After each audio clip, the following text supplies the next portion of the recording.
तो दोस्तों, movie explain series के आज के एपिसोड में हम बात करने वाले हैं एवेंजर्स एज ऑफ अल्ट्रॉन की। एमसीयू की ये 11वीं मूवी बहुत इम्पोर्टेंट और काफी कॉम्प्लेक्स है। इस फिल्म में कुछ ऐसे इवेंट्स हुए हैं जिसपे पूरे एमसीयू का फ्यूचर टिका हुआ है। अगर आप इस मूवी को अच्छी तरह समझना चाहते हैं तो ये वीडियो देखते रहिए। आज मैं Avengers Age of Ultron movie को शॉर्ट में एक्सप्लेन करूंगा, तो आइए देखते हैं। इस फिल्म की स्टोरी 2015 की है, यानी captain America the winter soldier की बात की। उस मूवी में हमें हाइड्रा की असलियत पता चली थी और कैप्टन अमेरिका ने अपने दोस्तों के साथ मिलकर हाइड्रा और शील्ड को बर्बाद कर दिया था। लेकिन उसके बाद भी हाइड्रा के कई सारे एजेंट्स दुनिया भर में फैले हुए थे, जिन्हें निक फ्यूरी ने ढूंढना शुरू कर दिया था। फिर 2015 में एवेंजर्स को ये पता चलता है कि सोकोविया देश में हाइड्रा का एक अड्डा है, जहाँ पर लोकी की वो जादुई छड़ी यानी सेप्टर मौजूद है। इसलिए सभी एवेंजर्स मिल के हाइड्रा के उस अड्डे पे हमला करते हैं। सोकोविया में बैरन स्ट्रकर नाम का एक आदमी हाइड्रा का वो अड्डा चलाता था। उसने वहाँ सेप्टर की पावर से बहुत सारे हथियार बनाए थे और वो उससे इंसानों पर एक्सपेरिमेंट्स भी कर रहा था। उसके उन एक्सपेरिमेंट में बहुत सारे लोगों की जाने गई और आखिर में सिर्फ 2 ही लोग जिंदा बचे। वांडा और पिएट्रो मैक्सिमोफ, इन जुड़वा भाई बहन को सेप्टर की एनर्जी से सुपर पावर्स मिल गई थी। पिएट्रो को सुपर स्पीड की पावर मिली थी और वांडा को माइंड कंट्रोल और टेलीकाइनेटिक पावर्स। जब एवेंजर्स हाइड्रा के उस अड्डे पर पहुंचते हैं तो पहले उन पे स्ट्रकर की फौज हमला करती है और बाद में वांडा और पिएट्रो भी उस लड़ाई में शामिल हो जाते हैं। पर आखिर में स्ट्रकर की फौज हार जाती है और कैप्टन अमेरिका अंदर घुस के स्ट्रकर को गिरफ्तार कर लेता है। इसके बाद आयरन मैन वहाँ जाकर उस सेप्टर को ढूंढता है। तभी वांडा वहाँ आती है और वो अपनी पावर से टोनी को उसका डर दिखाती है। टोनी का सबसे बड़ा डर ये था कि एक दिन एलियंस फिर से इस दुनिया पर हमला करेंगे, जिन्हें वो रोक नहीं पाएगा और उसके सभी दोस्त मारे जाएंगे। टोनी के इस डर को देखने के बाद वांडा उसे वो सेप्टर ले जाने देती है, क्योंकि उसे लग रहा था कि टोनी उस छड़ी की ताकत को संभाल नहीं पाएगा और वो छड़ी उसे बर्बाद कर देंगी। फिर एवेंजर्स अपने हेडक्वार्टर लौट जाते हैं। थॉर उस सेप्टर को एसगार्ड ले जाने वाला था, लेकिन टोनी उससे वो सेप्टर 3 दिन के लिए उधार मांगता है। फिर जब टोनी उसकी स्टडी करता है तो उसे पता चलता है कि उस सेप्टर के अंदर बहुत ही एडवांस आर्टिफिशियल इंटेलिजेंस मौजूद है। टोनी स्टार्क और ब्रूस बैनर काफी टाइम से ऐसा ही एक एआई प्रोग्राम बनाने की सोच रहे थे, जिसे वो अल्ट्रॉन नाम देने वाले थे। हालांकि टोनी के पास जार्विस नाम का एक प्रोग्राम तो बहुत पहले से था, पर जार्विस इतना एडवांस नहीं था। इसीलिए टोनी ने अल्ट्रॉन को बनाने का सोचा था, ताकि वो उसे दुनिया की हिफाजत का काम सौंप दे, जिससे कि एवेंजर्स रिटायर हो सके। पर टोनी के पास इतनी एडवांस टेक्नोलॉजी नहीं थी कि वो अल्ट्रॉन को बना पाता। लेकिन अब उसे वो सेप्टर मिल चुका था, जिसके अंदर वो आर्टिफिशियल इंटेलिजेंस थी जिसकी उन्हें तलाश थी। इसीलिए टोनी ने ब्रूस के साथ मिलकर उस छड़ी की मदद से अल्ट्रॉन को बनाना शुरू कर दिया। पर उन्होंने इस बारे में किसी को नहीं बताया, क्योंकि बाकी लोगों से बातचीत करने में और मंजूरी लेने में काफी टाइम लग जाता और वो छड़ी उनके हाथ से निकल जाती। फिर टोनी और ब्रूस 3 दिन तक लगातार काम करते हैं। अल्ट्रॉन अब लगभग तैयार हो गया था, लेकिन अभी भी थोड़ा सा काम बचा था।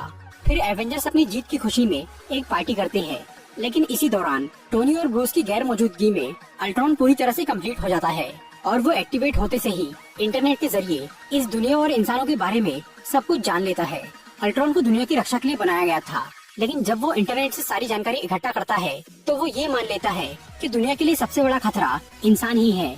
इसीलिए वो सभी इंसानों को मारने का फैसला कर लेता है। अल्ट्रॉन के ऐसे इरादे देखकर जार्विस टोनी को इन्फॉर्म करने की कोशिश करता है, पर तभी अल्ट्रॉन जार्विस को मार देता है। फिर वो टोनी स्टार्क की रोबोट आर्मी आयरन लीजन के अंदर खुद को अपलोड करने लगता है। उधर एवेंजर्स की पार्टी चल रही थी, तभी अल्ट्रॉन कुछ रोबोट्स के साथ वहाँ आता है और वो उनपे हमला कर देता है। सभी हीरोज मिलकर उन रोबोट्स को खत्म कर देते हैं, लेकिन उनमें से एक रोबोट वो सेप्टर लेके वहाँ से भाग जाता है। उसके जाने के बाद सब लोग टोनी से बहुत नाराज होते हैं, क्योंकि उसने किसी को बिना बताए इतना बड़ा काम किया था। फिर सब हीरोज अल्ट्रॉन को पकड़ने की सोचते हैं, लेकिन ये काम अब बहुत मुश्किल हो गया था, क्योंकि अल्ट्रॉन ने खुद को इंटरनेट पर अपलोड कर दिया था। फिर अल्ट्रॉन सोकोविया देश पहुंचता है और वहां वो स्ट्रकर के अड्डे पर जाकर हाइड्रा की टेक्नोलॉजी से खुद के लिए एक नया शरीर बनाता है और वो अपने लिए ड्रोन्स की आर्मी भी तैयार करता है। अल्ट्रॉन का मकसद था पूरी इंसानियत को खत्म करना। उसके इस मिशन में सिर्फ एक ही परेशानी थी और वो थे एवेंजर्स। एवेंजर्स के रहते हुए वो अपना काम पूरा नहीं कर सकता था, इसीलिए वो सबसे पहले एवेंजर्स को मारना चाहता था, पर उन्हें मारना भी इतना आसान नहीं था। इसीलिए वो सोकोविया में वांडा और पिएट्रो से मिलता है। वांडा और पिएट्रो को एवेंजर्स से नफरत थी, खास तौर पर टोनी स्टार्क से, क्योंकि बचपन में उन दोनों के माँ बाप स्टार्क इंडस्ट्रीज के एक बॉम्ब से मारे गए थे। हालांकि वो बॉम्ब किसी आतंकवादी ने फेंका था, लेकिन फिर भी वांडा और पिएट्रो अपने पेरेंट्स की मौत के लिए टोनी स्टार्क को जिम्मेदार मानते थे और वो एवेंजर्स को भी पसंद नहीं करते थे। अल्ट्रॉन को जब ये पता चला कि वांडा और पिएट्रो के पास सुपर पावर्स है और वो एवेंजर्स से नफरत करते हैं, तो उसने उनसे हाथ मिला लिया और उसने उन दोनों से ये झूठ कहा कि वो सिर्फ एवेंजर्स को ही मारना चाहता है। अल्ट्रॉन को अपने मिशन के लिए वाइब्रेनियम की जरूरत थी, जो कि दुनिया का सबसे मजबूत धातु है, और वाइब्रेनियम कहाँ मिलेगा इसकी जानकारी स्ट्रकर के पास थी। इसीलिए अल्ट्रॉन स्ट्रकर से मिलने जेल में जाता है। स्ट्रकर उसे ये बताता है कि उलिसिस क्लॉ नाम के एक आदमी के पास बहुत सारा वाइब्रेनियम है, जो कि उसने वकांडा से चुराया था। ये जानकारी मिलते ही अल्ट्रॉन स्ट्रकर को मार डालता है और वो उसकी फोटो एवेंजर्स को भेज देता है उन्हें उकसाने के लिए। वो फोटो देखते ही एवेंजर्स ही समझ जाते हैं कि स्ट्रकर जरूर कोई ऐसी बात जानता था जो कि अल्ट्रॉन उनसे छुपाना चाह रहा है, इसलिए उसने स्ट्रकर को मार दिया। फिर जब वो स्ट्रकर की कुछ फाइल्स चेक करते हैं तो उससे उन्हें उलिसिस क्लॉ के बारे में पता चलता है, जिसे देखकर टोनी ये समझ जाता है कि अल्ट्रॉन को वाइब्रेनियम की तलाश है, जो कि उलिसिस क्लॉ के पास है। फिर अल्ट्रॉन वांडा और पीटर को लेकर साउथ अफ्रीका जाता है उलिसिस क्लॉ से मिलने। वहाँ वो क्लॉ के बैंक अकाउंट में बहुत सारे पैसे भेजता है और उससे पूरा वाइब्रेनियम खरीद लेता है। उतने में ही एवेंजर्स भी वहाँ पहुँच जाते हैं और फिर वहाँ एक लड़ाई शुरू होती है। अल्ट्रॉन टोनी को अपने साथ लड़ाई में उलझा के रखता है। दूसरी तरफ वांडा अपनी पावर से सभी हीरोज को उनका डर दिखाती है, जिससे सब अपना होश खो देते हैं। उसी दौरान अल्ट्रॉन के रोबोट्स वाइब्रेनियम लेकर वहाँ से निकल जाते हैं। फिर वांडा ब्रूस पे अपनी पावर का इस्तेमाल करती है, जिससे वो हल्क बन जाता है और वो पूरे शहर में तबाही मचाना शुरू करता है। फिर आयरन मैन अल्ट्रॉन से निपट के हल्क के पीछे जाता है और वो अपने हल्क बस्टर आर्मर की मदद से हल्क को रोकने की कोशिश करता है, पर हल्क को रोकने के चक्कर में शहर को बहुत नुकसान होता है और कई लोगों की जान चली जाती है। फिर काफी मुश्किल से टोनी हल्क को हराता है। उधर क्लिंट बार्टन यानी हॉकाई को छोड़कर बाकी सब लोग वांडा की शक्ति से बेहाल हो गए थे और हल्क और आयरन मैन की लड़ाई की वजह से पूरी दुनिया में एवेंजर्स की बदनामी हो रही थी। इसीलिए सभी हीरोज अपने हेडक्वार्टर में जाने की बजाय कुछ टाइम के लिए कहीं और जाने का फैसला करते हैं। फिर क्लिंट उन्हें अपने घर लेकर जाता है, जहाँ उसकी फैमिली रहती थी। हॉकाई के इस घर और परिवार के बारे में सिर्फ निक फ्यूरी और नताशा ही जानते थे। बाकी सब हीरोज कुछ टाइम के लिए वहीं पर रुकते हैं और थॉर डॉक्टर सेल्विक से मिलने जाता है। जब वांडा ने थॉर पे अपनी शक्ति का इस्तेमाल किया था तो थॉर को एक अजीब सा सपना दिखा था और वो सपना अतीत का नहीं बल्कि भविष्य का लग रहा था। इसलिए थॉर उसे समझने के लिए डॉक्टर सेल्विक के साथ वाटर ऑफ साइट्स नाम की एक जगह पर जाता है। उस जगह पर एक प्राचीन शक्ति मौजूद थी जो कि सपनों का मतलब समझाती थी। थॉर जब उस पानी में जाता है तो उसे वो सपना दोबारा दिखता है। वो असल में एक भविष्यवाणी थी जो कि बता रही थी कि थॉर के हाथों एसगार्ड का अंत होगा। इसके अलावा थॉर को इन्फिनिटी स्टोन्स भी नजर आते हैं जिन्हें कोई हासिल करना चाह रहा था और उसे एक नए शख्स का जन्म होता हुआ दिखता है। दूसरी तरफ हॉकाई के घर पे सभी हीरोज काफी हैरान और परेशान थे। वो अल्ट्रॉन से लड़ने की हिम्मत नहीं जुटा पा रहे थे। तभी निक फ्यूरी उनसे मिलने वहाँ आते हैं और वो सबको समझाकर लड़ाई के लिए तैयार करते हैं। उधर अल्ट्रॉन दुनिया पर न्यूक्लियर बॉम्ब गिराने की कोशिश में लगा था, लेकिन वो न्यूक्लियर बॉम्ब के पासवर्ड को हैक नहीं कर पा रहा था क्योंकि कोई अनजान शख्स लगातार उस पासवर्ड को बदलता जा रहा था ताकि अल्ट्रॉन दुनिया को तबाह न कर पाए। जब अल्ट्रॉन का न्यूक्लियर बॉम्ब वाला प्लान फेल हो जाता है तो वो एक नए प्लान पर काम शुरू करता है, लेकिन इससे पहले वो खुद को अपग्रेड करना चाह रहा था। वो खुद के लिए एक परफेक्ट बॉडी बनाना चाहता था जो कि अटूट हो और बहुत शक्तिशाली भी। इस काम के लिए अल्ट्रॉन वांडा और पीटर के साथ साउथ कोरिया जाता है और वहाँ वो हेलेन चो नाम के एक साइंटिस्ट से मिलता है। डॉक्टर हेलेन जो कि एवेंजर्स की फ्रेंड थी, उसके पास एक ऐसी टेक्नोलॉजी थी जो कि घायल लोगों को ठीक कर सकती थी और वो नया शरीर भी बना सकती थी। अल्ट्रॉन खुद के लिए वाइब्रेनियम और आर्टिफिशियल स्किन की बॉडी बनाना चाहता था क्योंकि उसे सिर्फ एक रोबोट बनके नहीं रहना था बल्कि वो इंसान से भी बेहतर नस्ल बनना चाहता था। इसीलिए उसने डॉक्टर हेलन को उस सेप्टर से काबू कर लिया और उनकी मशीन से आर्टिफिशियल स्किन और वाइब्रेनियम की बॉडी बनाना शुरू कर दिया। फिर जब वो बॉडी आधी बन जाती है तब अल्ट्रॉन उस सेप्टर को तोड़ के उसमें से माइंड स्टोन बाहर निकालता है और वो उस बॉडी के सर में माइंड स्टोन लगा देता है। अल्ट्रॉन को वाइब्रेनियम की मजबूती और इन्फिनिटी स्टोन की शक्ति चाहिए थी। फिर कुछ टाइम बाद वो बॉडी पूरी तरह तैयार हो जाती है और अल्ट्रॉन उसमें खुद को अपलोड करना शुरू करता है। अल्ट्रॉन की पुरानी बॉडी में कोई दिमाग नहीं था, वो सिर्फ एक प्रोग्राम था। इसीलिए पहले वांडा उसका दिमाग नहीं पढ़ पाई थी, पर इस नई बॉडी में एक दिमाग था और अल्ट्रॉन उसमें खुद को अपलोड कर रहा था। इसीलिए वांडा अपनी शक्ति से उसका दिमाग पढ़ सकती थी और वो जैसे ही उसके दिमाग में देखती है तो उसे बर्बादी नजर आती है और उसे अल्ट्रॉन का असली इरादा पता चल जाता है। और तब वांडा और पीटर को ये समझ में आता है कि वो अल्ट्रॉन का साथ देकर गलत काम कर रहे थे। इसीलिए वांडा अपनी शक्ति से डॉक्टर हेलन को उस छड़ी के काबू से आजाद कर देती है और हेलन होश में आते ही उस बॉडी में अल्ट्रॉन की अपलोडिंग को रोक देती है। फिर वांडा और पीटर वहाँ से भाग जाते हैं। दूसरी तरफ एवेंजर्स को ये पता चल गया था कि अल्ट्रॉन हेलन चो की मशीन से अपने लिए नई बॉडी बना रहा है। इसीलिए कैप्टन अमेरिका, हॉकाई और ब्लैक विडो साउथ कोरिया जाते हैं अल्ट्रॉन को रोकने के लिए। लेकिन जब तक कैप्टन उस लैब में पहुंचता है तब तक अल्ट्रॉन वहां से भाग चुका था। फिर डॉक्टर हेलेन कैप्टन को बोलती है कि उस नई बॉडी में एक इन्फिनिटी स्टोन लगा हुआ है, इसलिए अब उस बॉडी को तबाह करने से पूरा शहर तबाह हो सकता है। इसीलिए उन्हें उस मशीन को टोनी के पास ले जाना होगा। उधर अल्ट्रॉन उस मशीन को एक ट्रक में रखकर शहर से भाग रहा था और वो खुद को उसमें अपलोड भी कर रहा था। कैप्टन, ब्लैक विडो और हॉकाई उस ट्रक का पीछा करना शुरू करते हैं और तब अल्ट्रॉन अपनी अपलोडिंग रोककर उन्हें मारने बाहर आता है। फिर कैप्टन और अल्ट्रॉन की लड़ाई शुरू हो जाती है और जब इस लड़ाई की न्यूज टीवी पर दिखाई जाती है तो उसे देखकर वांडा और पिएट्रो वहां आ जाते हैं और वो अल्ट्रॉन से लड़ने में कैप्टन की मदद करते हैं। उधर ब्लैक विडो उस ट्रक में घुस जाती है और वो उस मशीन को ट्रक से निकालकर हॉकाई के प्लेन में डाल देती है। लेकिन इससे पहले कि वो खुद उस प्लेन में जा पाती, अल्ट्रॉन वहां आकर उसे किडनैप कर लेता है। पर उस वक्त ब्लैक विडो की बजाय उस मशीन को बचाना ज्यादा जरूरी था, इसीलिए हॉकाई वहां से निकल जाता है। फिर वो टोनी के पास वो मशीन लेकर जाता है। बाकी सब लोग ये चाह रहे थे कि टोनी उस मशीन को खोलकर उसमें की बॉडी को डीएक्टिवेट कर दे, पर टोनी के दिमाग में कुछ और था। वो ब्रूस को ये बताता है कि जार्विस अभी तक मरा नहीं है। जब अल्ट्रॉन ने उसे मारना चाहा था तो जार्विस इंटरनेट के जरिए वहाँ से बच निकला था और तब से वो अल्ट्रॉन पर नजर रख रहा था। और वो अनजान शख्स जार्विस ही था जिसने अल्ट्रॉन को न्यूक्लियर बॉम्ब का पासवर्ड हैक करने से रोका था।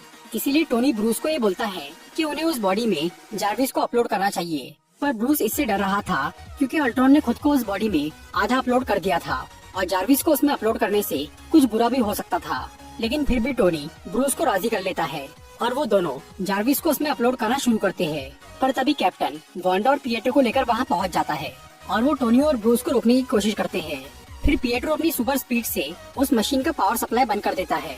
पर तभी अचानक थॉर वहाँ आ जाता है और वो अपनी पावर से उस मशीन को चालू कर देता है, जिससे वो प्रोसेस कंप्लीट हो जाती है। और फिर उस मशीन से बाहर आता है एक एंड्रॉइड रोबोट जो बना था अल्ट्रॉन, जार्विस और माइंडस्टोन की मदद से, और वो बहुत ही पावरफुल था। फिर स्टीव थॉर से ये पूछता है कि उसने इस रोबोट को बनाने में मदद क्यों की, तो थॉर बताता है कि उसने भविष्य का एक विजन यानी सपना देखा था जिसमें उसने माइंडस्टोन से इस रोबोट को बनते हुए देखा था और सिर्फ उसी की मदद से अल्ट्रॉन को हराया जा सकता है। थॉर के सपने की वजह से उस रोबोट को विजन नाम दिया जाता है और ये विजन एवेंजर्स का साथ देने के लिए तैयार हो जाता है। पहले तो कोई इस पर भरोसा नहीं करता, पर जब विजन थॉर का हथौड़ा उठा लेता है तो सबको उस पर यकीन हो जाता है क्योंकि म्यूनिर को बहुत ही काबिल और अच्छे लोग ही उठा सकते थे। फिर क्लिंट ये पता लगाता है कि अल्ट्रॉन नताशा को सोकोविया देश ले गया है, इसीलिए सभी हीरोज वहाँ जाने की तैयारी करते हैं। उधर अल्ट्रॉन सोकोविया में हाइड्रा के अड्डे पर था और उसके पास अभी भी बहुत सारा वाइब्रेनियम बचा हुआ था, इसीलिए वो थोड़े वाइब्रेनियम से खुद के लिए एक नई बॉडी बनाता है और बाकी वाइब्रेनियम से एक बहुत बड़ी मशीन तैयार करता है। वो उस मशीन से सोकोविया के एक शहर को आसमान में ले जाने वाला था और फिर उसे एक मीटियोर की तरह धरती पर गिराने वाला था ताकि उससे इंसानों का खात्मा हो जाए। फिर एवेंजर्स सोकोविया पहुंचते हैं और अब वांडा, पिएट्रो और विजन भी उनकी टीम में शामिल थे। उन सबको ये मालूम था कि अल्ट्रॉन वहाँ जंग लड़ने के लिए तैयार बैठा है, इसीलिए वो लड़ाई से पहले पूरे शहर को खाली करना शुरू करते हैं और ब्रूस हाइड्रा के अड्डे पर जाकर नताशा को कैद से आजाद करता है और फिर वो हल्क बनकर नताशा को शहर में लेकर आता है। उधर अभी आधा ही शहर खाली हुआ था कि तभी अल्ट्रॉन उस मशीन को चालू कर देता है जिससे पूरा शहर ऊपर उठने लगता है। इसके साथ ही वो अपनी रोबोट्स की आर्मी को शहर में छोड़ देता है ताकि एवेंजर्स उनसे लड़ने में बिजी रहे और उसका मकसद पूरा हो जाए। तभी विजन वहाँ पहुँचता है और वो अल्ट्रॉन को पकड़कर उसे इंटरनेट से डिलीट कर देता है ताकि अब वो कहीं भाग न सके। फिर सभी हीरोज उन रोबोट से लड़ना शुरू करते हैं, पर जैसे जैसे वो शहर ऊंचाई पर जा रहा था तो खतरा और भी बढ़ता जा रहा था और अब उस मशीन को बंद भी नहीं किया जा सकता था क्योंकि उसे छेड़ने से भी शहर नीचे गिर सकता था और शहर के लोग मर सकते थे। इसीलिए निक फ्यूरी एक बड़ा सा हेली कैरियर लेकर वहाँ पर आते हैं और वो शहर के सभी लोगों को उसमें बैठाना शुरू करते हैं। उनके साथ रोडी यानी वॉर मशीन भी वहाँ पर आता है और वो अल्ट्रॉन के रोबोट्स को मारने में मदद करता है। तब तक शहर काफी ऊपर पहुँच गया था, इसलिए अल्ट्रॉन उस मशीन को बंद करने के लिए वहाँ पर आता है, लेकिन सभी हीरोज उस मशीन के आसपास जमा हो जाते हैं। अल्ट्रॉन उन पे अपनी आर्मी से हमला करता है, पर एवेंजर्स एक साथ मिलकर बहुत सारे रोबोट्स को मार डालते हैं और फिर आयरन मैन, थॉर और विजन अपनी पावर से उस वाइब्रेनियम के अल्ट्रॉन को बुरी तरह डैमेज कर देते हैं। अब अल्ट्रॉन बहुत कमजोर हो गया था और उसके रोबोट्स भी खत्म होते जा रहे थे, इसीलिए वो एक क्वीन जेट लेकर वहाँ से भागने की कोशिश करता है और वो जाते जाते उस जेट से हमला करता है जिससे पिएट्रो मारा जाता है। फिर हल्क उस क्वीन जेट का पीछा करता है और वो उसमें घुस के अल्ट्रॉन को नीचे फेंक देता है। तब वांडा वहाँ आती है और वो उस वाइब्रेनियम के अल्ट्रॉन को मार के अपने भाई की मौत का बदला लेती है। अब पूरा शहर खाली हो चुका था, अल्ट्रॉन के लगभग सभी रोबोट्स खत्म हो गए थे और सभी हीरोज भी उस हेली कैरियर में चले गए थे। तभी एक रोबोट उस मशीन का बटन दबा देता है जिससे वो शहर नीचे गिरने लगता है, इसीलिए आयरन मैन और थॉर अपनी पावर से उस मशीन पर हमला करते हैं जिससे वो मशीन फट जाती है और आसमान में ही वो शहर तबाह हो जाता है और किसी को कोई नुकसान नहीं होता। लेकिन अभी भी एक रोबोट बचा हुआ था। वो आखिरी रोबोट था जिसके अंदर अल्ट्रॉन मौजूद था। वो वहाँ से भागने की कोशिश करता है, पर तभी विजन वहाँ आकर उसे तबाह कर देता है। सभी हीरोज हेली कैरियर में आ गए थे, लेकिन हल्क अभी तक उसी क्विंजेट में था जिससे अल्ट्रॉन ने भागने की कोशिश की थी। हल्क अब धरती पर लौटना नहीं चाह रहा था, क्योंकि वो खुद को इंसानों के लिए खतरा समझता था। इसीलिए वो उस क्विंजेट के जरिए पृथ्वी से बाहर निकल जाता है और वो एक दूसरे प्लेनेट पर पहुंच जाता है। फिर कुछ टाइम बाद एवेंजर्स न्यूयॉर्क में अपने लिए एक नया हेडक्वार्टर बनाते हैं, जहां कैप्टन अमेरिका और ब्लैक विडो नए एवेंजर्स यानी वांडा, विजन, सैम और रोडी को ट्रेनिंग देना शुरू करते हैं। और हॉकाई अब रिटायर होकर अपनी फैमिली के साथ सेटल हो जाता है और थॉर एसगार्ड लौटकर इन्फिनिटी स्टोन्स के बारे में जानने का फैसला करता है, क्योंकि उसे लग रहा था कि कोई तो है जो उन स्टोन्स के पीछे पड़ा है। मूवी के मिड क्रेडिट सीन में हमें नजर आता है थैनोस, जो कि अपने हाथ में एक गाउंटलेट पहनता है। थैनोस ने अब तक दूसरों को भेजा था इन्फिनिटी स्टोन्स ढूंढने के लिए, पर वो सब नाकाम हुए। इसलिए अब वो खुद उन्हें हासिल करने का फैसला करता है। तो दोस्तों, ये थी Avengers Age of Ultron movie की एक्सप्लेनेशन वीडियो। अगर आपको ये वीडियो अच्छी लगी हो तो इसे लाइक और शेयर जरूर करिए।